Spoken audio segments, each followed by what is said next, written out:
Bangladesh is voting and India is watching keenly. This is a critical election for Bangladesh. Not just will the outcome impact the fate of Bangladesh, but who forms the next government in Bangladesh who will have direct security consequences for India and will have a clear and distinct impact on regional power dynamics in South Asia. There have been rising tensions between India and Bangladesh over a range of issues. Sheikh Hasina, former Prime Minister of Bangladesh, continues to be in India. This is where she sought refuge when violence erupted in 2024, and she continues to be here. Minority communities continue to be vulnerable in Bangladesh, and India has repeatedly raised the attack on the Hindu community in particular. India has perhaps rarely watched an election in Bangladesh with this much concern. A House panel led by Shashi Tharoor a few months ago recently flagged the situation in Bangladesh as the greatest strategic challenge since 1971. I'm Barkha, you're with the Mojo story. On the program today, will this man on your screen be the next Prime Minister of Bangladesh? And will the return of the BNP still mean a manageable situation for India-Bangladesh relations? Remember, the Awami League has not been allowed to take part in these elections, and Sheikh Hasina, the ousted former Prime Minister of Bangladesh, sought refuge to India. More precisely, the Bangladesh army, in fact, facilitated that escape from Bangladesh to here in India. There has been some debate over whether India will have to take a decision on Hasina once there is a new government in place in Bangladesh. But what is being watched most keenly is how the Jamaat-e-Islami will perform. The Jamaat and the BNP were once on the same side. Today, the Jamaat-e-Islami leads a coalition against the BNP, including some Gen Z leaders who are seen to be much more stridently anti-India than other political entities. India will be watching with interest and some concern over how the Jamaat performs in Bangladesh. Remember, what happens in Bangladesh next will, of course, have geopolitical implications. But we have two eastern states heading for an election, Assam and West Bengal. India shares a 4,100-kilometer border with Bangladesh, and issues of infiltration as well as illegal immigration have become hot potato political subjects as well. So there is going to be a direct consequence for the regional dynamics in South Asia, but also for how domestic politics may play out in the election campaigns of Assam and West Bengal. To talk about the implications of what happens in Bangladesh for India, and also to talk about how these elections might change the course of history in Bangladesh, let me introduce our panel of experts today. I want to welcome to the program Asif is with us. Asif bin Ali is a doctoral fellow at the Georgia State University. He's from Bangladesh, and we welcome his perspective on the program today. Military veteran, former General Officer Commanding of the 15 Corps, General Dua is with us. Welcome to the program. Meenakshi Ganguly is with us. Meenakshi is with Human Rights Watch with a particular focus on the countries in South Asia. Meenakshi, it's good to have you with us. And also a veteran diplomat, Ambassador Manjeev Puri, is with us as well. Thank you very much, all of you. Ambassador Puri, let me in fact start straight away, with your first impressions of why this election matters, why it's being observed so keenly in India. Shashi Tharoor leads a parliamentary panel on foreign affairs. A few months ago, he said the situation in Bangladesh was India's greatest strategic challenge since 1971. There have been some anxieties about a renewal of ties, in particular between Bangladesh and Pakistan. There has been anxiety about China's footprint in Bangladesh. China has invested a lot in infrastructure in Bangladesh. I want to get the Indian perspective from you, and then we'll get our Bangladeshi colleague to give us the Bangladeshi perspective. Why does this election matter to India, Ambassador? Barkha, thank you very much, and thank you for inviting me. Look, let's be very clear. Bangladesh is a country which is not just in our neighborhood. We are on almost all sides of Bangladesh, other than the part of Bangladesh which abuts the Bay of Bengal. We have civilizational ties with them, and it's not a small country. Let's understand that too. And there's a history behind all of this. Bangladesh is certainly a country of great strategic interest to India. What happens in that country is important for us. And therefore, I think one just has to look at the map and to understand this. And there are a lot of implications.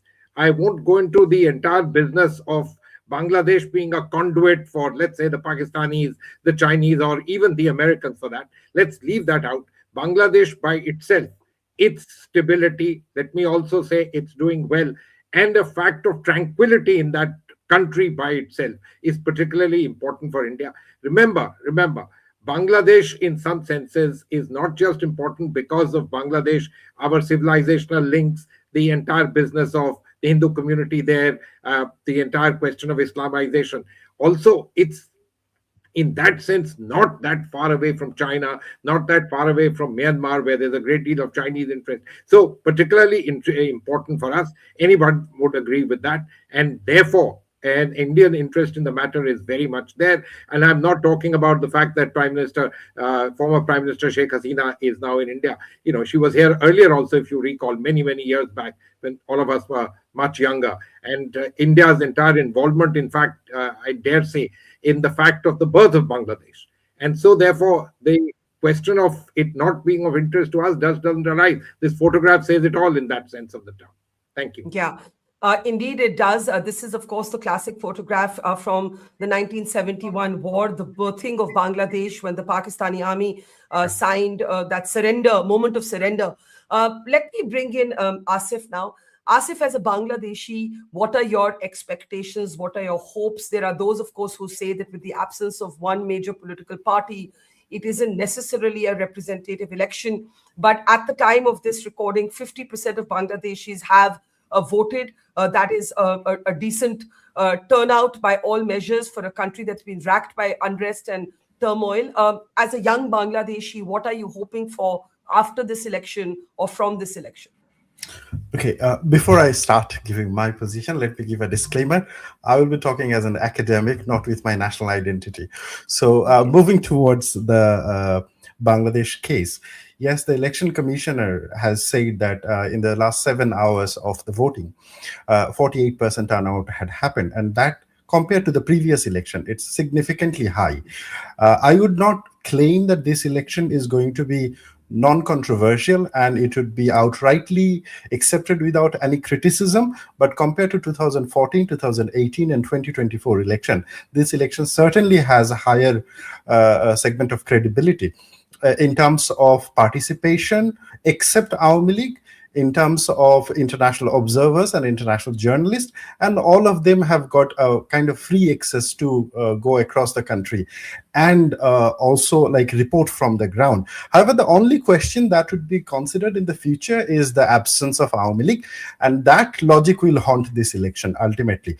But then what was the alternative right now? Frankly speaking, if we talk not in terms of theory, but if you talk in terms of the practice, like the practical ground, after 5th August, the state was almost at the verge of collapse. And it didn't happen because of the one day. It happened and all parties were responsible for it. And since then, the last 18 months, it was extremely challenging for Bangladesh. It faced economic challenge, it faced law and order challenge. There were like mob violences. And also there were expectations that the reforms would happen and a new country will be able to provide, for the people. Now, there was expectation on the one side and there were like failure on the other side. And in between, there were some geopolitical masters who worked in that space. And I would not exclude any of this country, including like America, India, China, Turkey is a new game player there. And one of the poorest one is Pakistan. So the point what I'm trying to make is that the situation is more complex that we can see in our open eyes. And in such situation, for the integrity of the state and for the stability of the state, the only acceptable way was to have a election and having a government who has electoral mandate, which we do not have. The last accepted election was 2008, when Hasina government was able to win over the election and form the government. And then since 2014, none of the elections are not out of questions. So that created a serious credibility threat across the political spectrum. Is this election credible for you, given that one major party is not taking part? I hear you on the previous elections, but is this election credible for you? I would say this election would be relatively credible with certain yes and buts. Okay. Let's take this to Meenakshi, and then I'll come to General Dua. Meenakshi, Human Rights Watch has spent a long time documenting violations, civil liberties, whether under Hasina or more lately under Muhammad Yunus. When you hear Asif say that, look, there has been a question mark over several elections in the past, the fact is that there could be those questions brought to this election as well, despite the fact that I hear Asif, what was the option? Yunus was already being criticized for delaying the election. Many believe the election should have happened much earlier.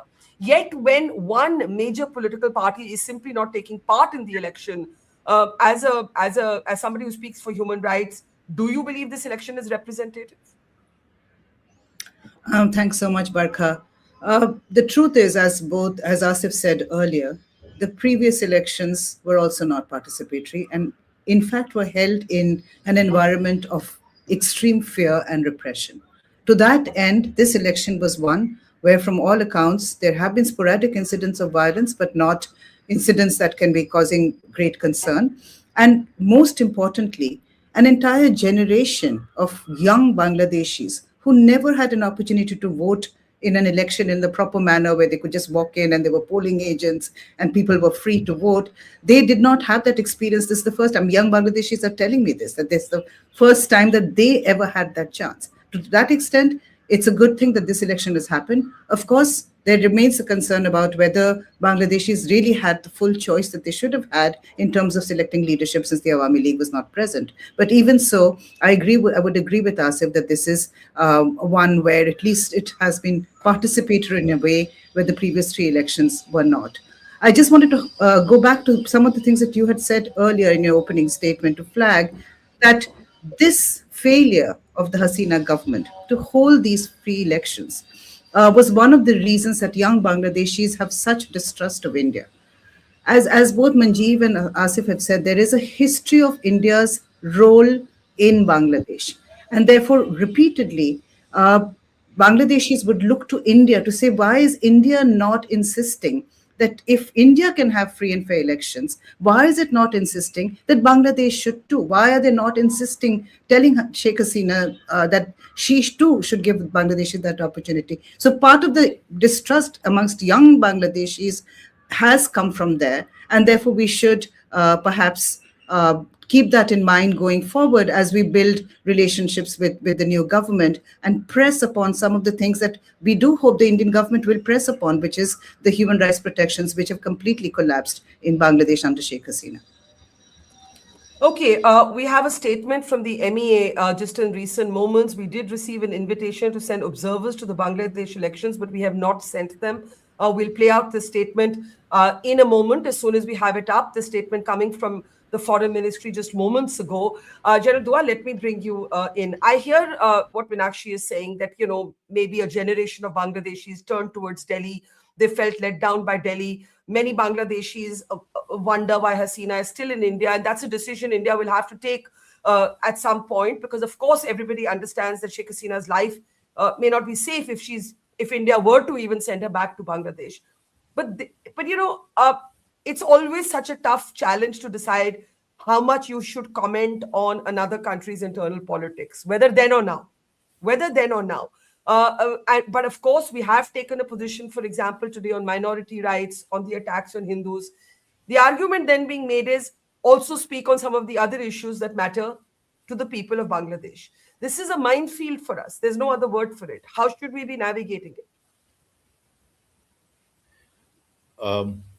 Taking off from your last sentence, I think that's a very telling remark, Barkha. It being a minefield for us. Because, you know, we are in a position of, pardon my colloquialism, is it damned if we do and damned if we don't. Yeah. You know, India, Bangladesh are not just two another neighbors. Like Ambassador Puri also brought out, we are intertwined in many ways. He counted different dimensions. We have cultural, historical, and population to population linkages. You brought out how our neighboring states can be affected. Two of them, Assam and West Bengal, are due for elections shortly. But coming to more into my realm, our security dimension. You know, there are surprisingly, over the last 1.5 years of imbroglio that we've had with Bangladesh and the internal situation being there what it is, surprisingly, the army to army, military to military relations between India and Bangladesh have actually been very stable. And we have continued with our jointness, our joint exercises, our even our 500 million line of credit continues. So we have continued maintaining military to military relations because we have a lot of border issues where joint patrolling takes place, and there are certain other things that happen at tactical level. But the higher dimension, which you also alluded to, higher dimension of the security challenge is the fact that the China card, and now more increasingly the Pakistan card, with Jamaat-e-Islami in Bangladesh gaining currency, whether it wins or not is remains to be seen.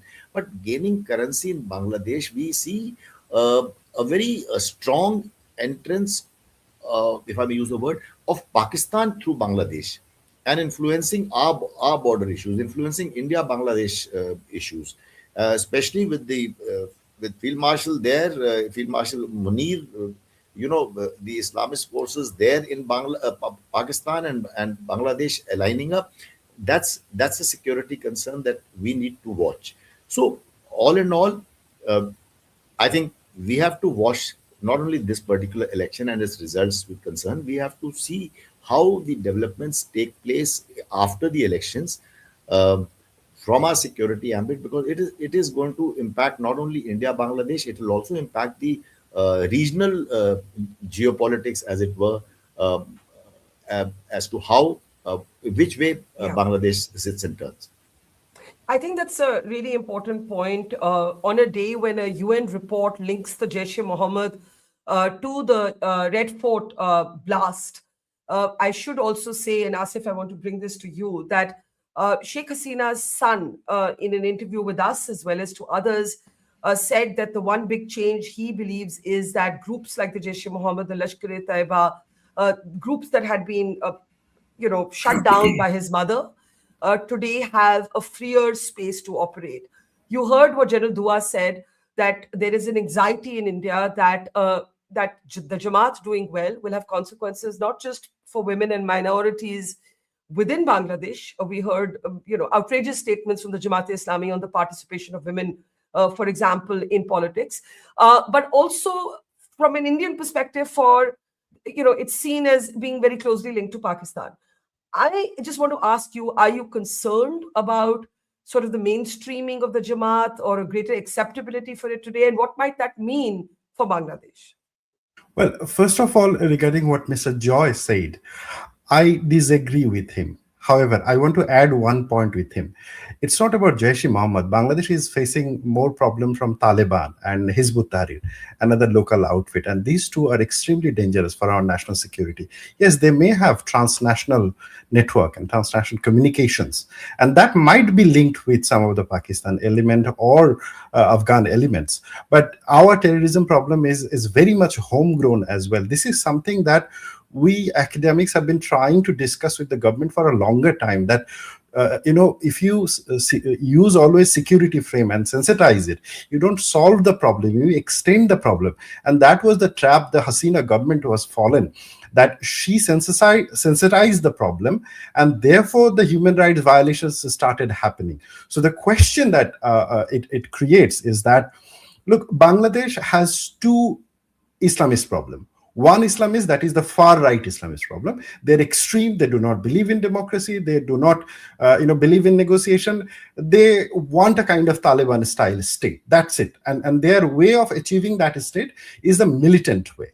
Now, these group, their number is relatively limited, but their power of inflicting violence is significantly high, and it has also increased over the time. So what happened during the Sheikh Hasina's period, there were some infrastructures which were created to deal with this militant element, and that infrastructure was created with the help of both America and the India. And initially these elements work very well, but after 2014, interestingly, the same element that was created to deal with this extremist element this was moved forward to deal with the political opponent.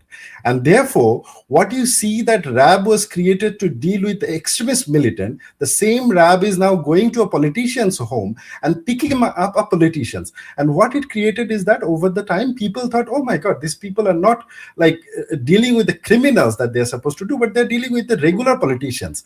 Now, Jamaat is belonging to that regular politician group. Why I'm saying it? Look, Jamaat, I cannot term it as a far-right extremist group, but it's a right-wing political party. In most of the Muslim countries, with the Muslim majority world, there is two forces. One is the far right one. They will use fatwa to stop you, and they will use those kind of religious rhetorics. But there is another group who relatively agrees with the democracy, comes up with their own Sharia standard, and wants to work within the modern state framework with the help of the US. Now, I would just like to add one point. See, let's not forget that these version of this modern Islamist politics is not getting the Western blessings. They are also getting Western blessings to some extent.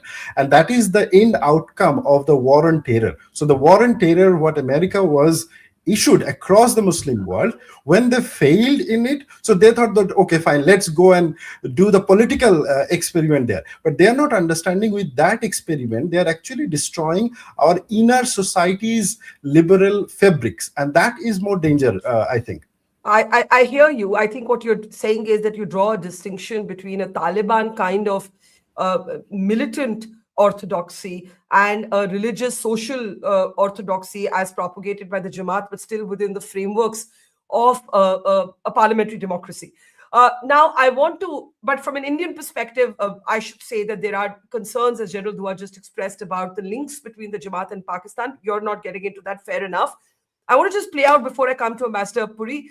The MEA statement, I was just sharing that the foreign ministry here has said that there was an invite to India to send observers, and India opted not to do so. Take a look. Sorry, we did receive an invitation for sending observers. We have not sent our observers to Bangladesh to observe the elections. So. Okay, I was hoping we would hear why or the thought behind it. Maybe it'll come later. The briefing is still ongoing. Ambassador, do you think there is a problem here? I mean, it's not an easy situation for India to handle. You have Hasina right here. So, it's a complicated question. And there are those who feel very strongly that she took refuge in India. India has to stand by its friends. Her life is not safe if she's sent back. And there are others who feel that this has now become a big obstacle between India and Bangladesh. And do you believe that we should have sent observers? So, Barkha, first on former Prime Minister Hasina, I have absolutely no doubt in my mind that the question of our sort of, putting her out, that's out of the question.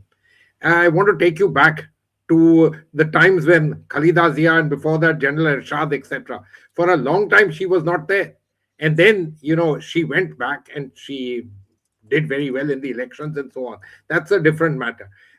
This is a different matter, and we shouldn't conflate it with the simple matter of sending election observers.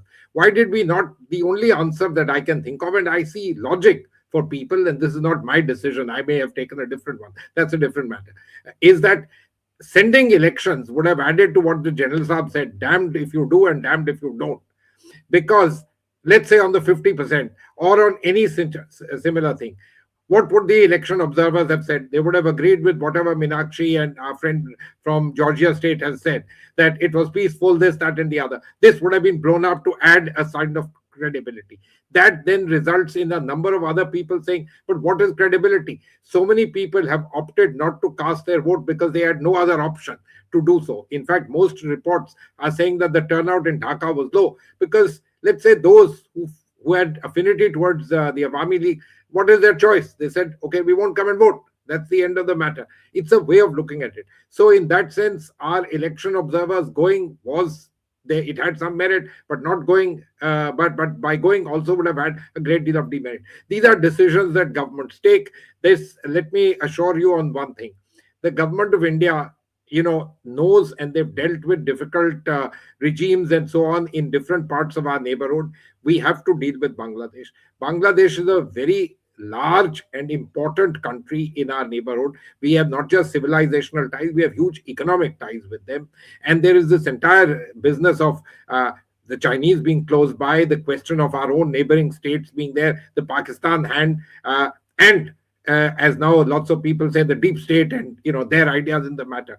Therefore, engagement with whichever government is certainly important. And I want to And be very yet you say that Hasina must be continue to be given the safe yeah, I space. mean, absolutely. The question, if from here, for some reason she wants to move to the United Kingdom, whatever, I have no answers to that. That's a totally different matter itself. But, sending her back, oh no, not at all. That doesn't even show you good as a country which has given political refuge to people in the past. And I don't need to remind you of so many other examples, her own case also being a case in point. Not at all. We are a country which upholds these particular things, these values, and are quite apart from friendship. Our engagement with Bangladesh needs to be irrespective of this particular thing. It's all right. We have it. That's fine. And we will engage. I have absolutely no doubt in my mind about that.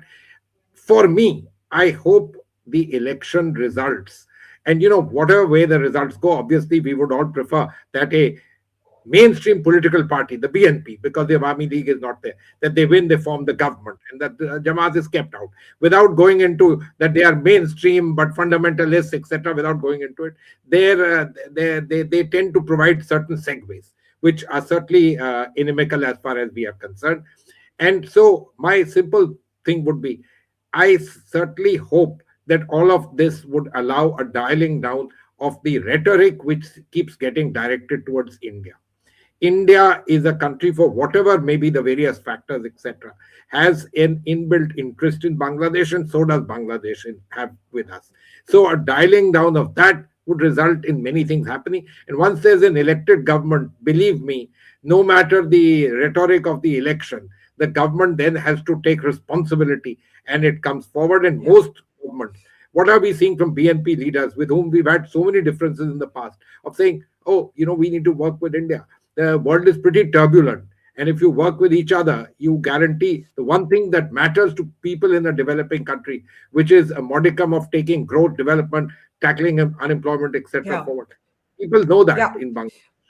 So General Dua, let me get you to come in here. I think what Ambassador Puri is saying is, A, that Sheikh Hasina cannot be sent back. If she chooses to go to a third country, that's different, for as long as her life is believed to be in danger in her own country.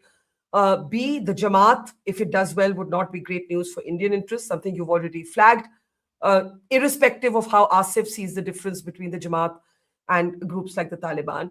And C, I want you to come in on the Pakistan-China sort of dimension, because it's recorded in the parliamentary report that this is a matter of great concern.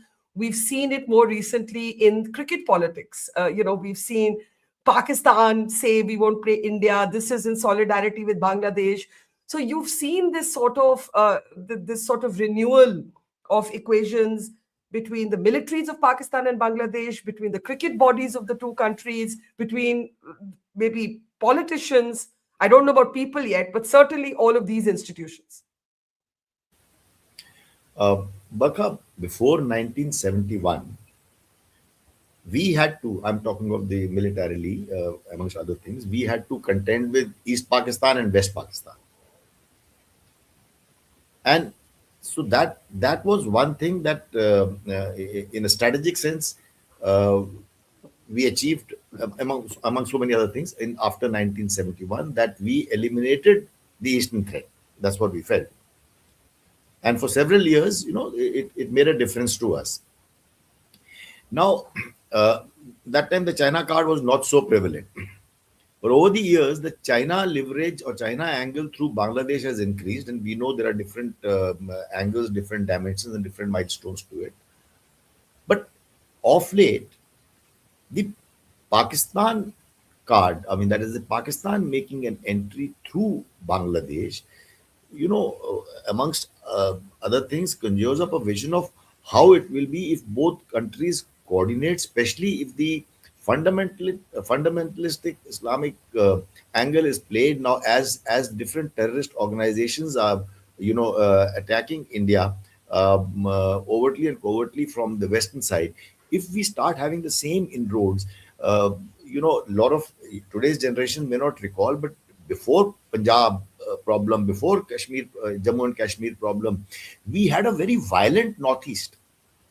When I was a young officer, the kind of violence we've seen in Nagaland, Mizoram, Manipur, especially Nagaland, Mizoram, was was much more than we see in Jammu and Kashmir. So what I'm trying to get at, if those are the days that we've seen, and if that is the dimension we're looking at, we tend to start thinking that if we have that proxy war angle then again being played from this side as well.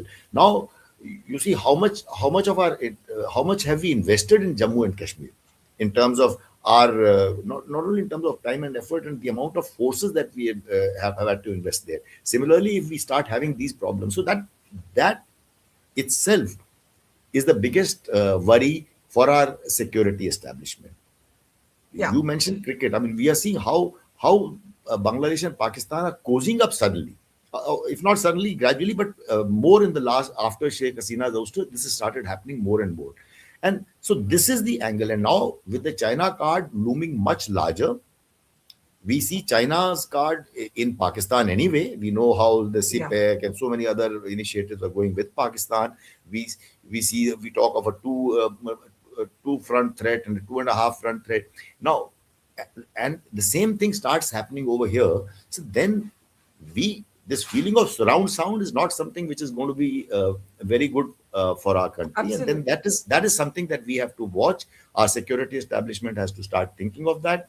And as you know, today's world, there's no standalone security. Then it has to be all the dimensions come into play. It has to be diplomatic, security, economic, military. All the dimensions will have to be played together. So that's the larger construct that we have to be concerned about. It is without doubt a consequential high stakes moment. Meenakshi, let me give you the closing comment. What do you think you would be most concerned with in the next few months or weeks to come, and what would you urge India to do in a way that our security and national interests are protected, but yet there is engagement, there has to be engagement, as Ambassador Puri says, while still giving Sheikh Hasina the safe harbor that she has sought? Thanks, Barkha. In the decades that I worked with Manjeev, his voice echoes in my head because he keeps talking about how you cannot choose your neighbors. You have to deal with whichever entity is there. And we've discussed about Myanmar, we've talked about Nepal. And again, the whole talk about damned if you do or don't, the point is that India is the bigger country in the neighborhood. It is an extremely powerful country. It has a lot of influence and capacity to influence what happens. The reverse of that, of course, is that any political movement finds it easy, especially in the days of social media, to exaggerate and blame India for some of the flaws that they might want to cover up. That said, I think all countries do that. We also tend to do that in India itself. So I think that is a political narrative that we have to be careful about in the day of social media. We have to understand that this kind of disinformation and misinformation exists, and we have to counter it in the best way possible, both from India. I'm not even just only blaming Bangladeshis here. We know that the Awami League has been doing this, but we also should be recognized that many Indians should be very careful about what they believe when they see their social media. I would absolutely agree with Manjeev also on Sheikh Hasina.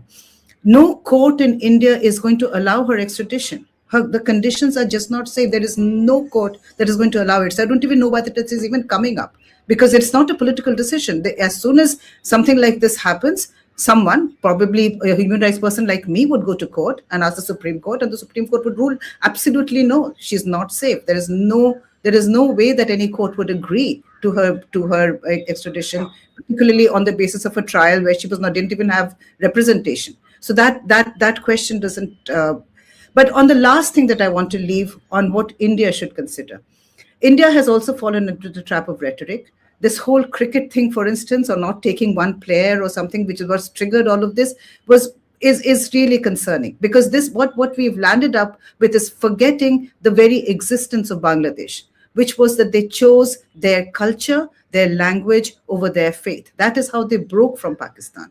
And if we want to rely on that relationship, then we have to also create conditions where, as the bigger country, we are more generous. We can't keep carrying on and on about you're beating up Hindus, because then they will naturally come back and say, what are you doing to your Muslims? So we have to be, this has to be a much more mature relationship.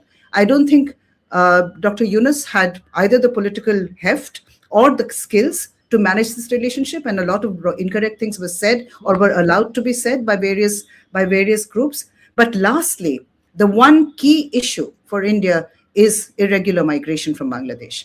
And any government that is concerned about that issue knows that unless there is stability, people will come.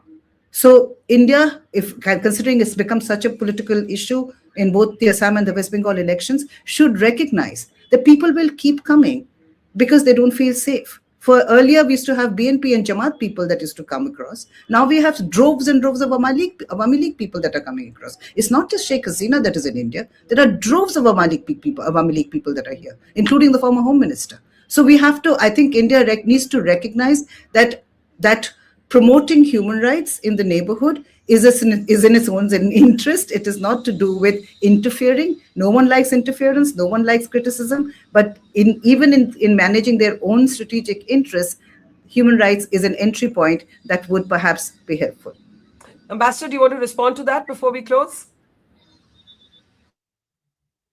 I can't hear Manjeev. Yeah, Barkha, thank you. No, Meenakshi, very well said. I think everybody has made his points that we have slight differences in perceptions from our colleague who's a Bangladeshi national, but speaking as an academic. These are understandable. We reflect an Indian perspective. But I so much agree with Meenakshi on this very important point.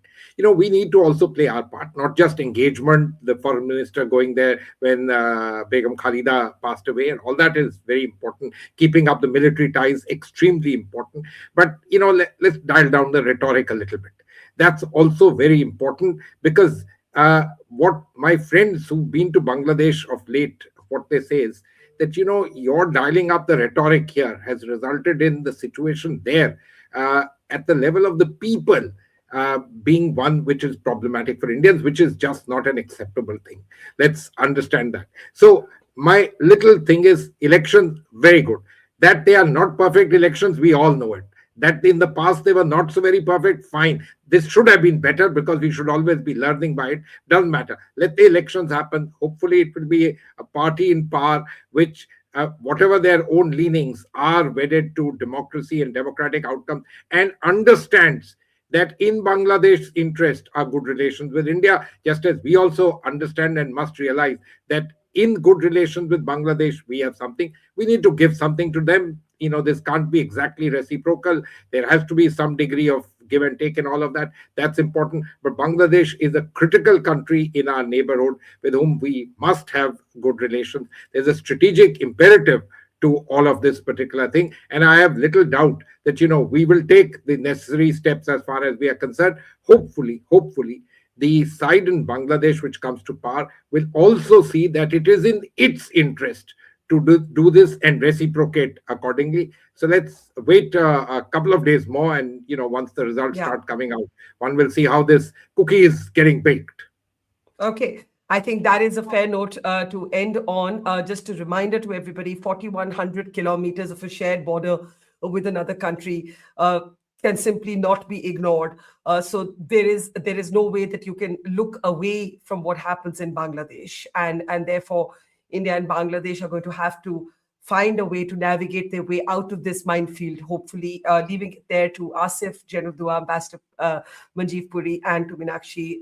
Thank you so much. And to our audience, thank you, and see you very soon. It's great to see you here. Thank you for watching our work.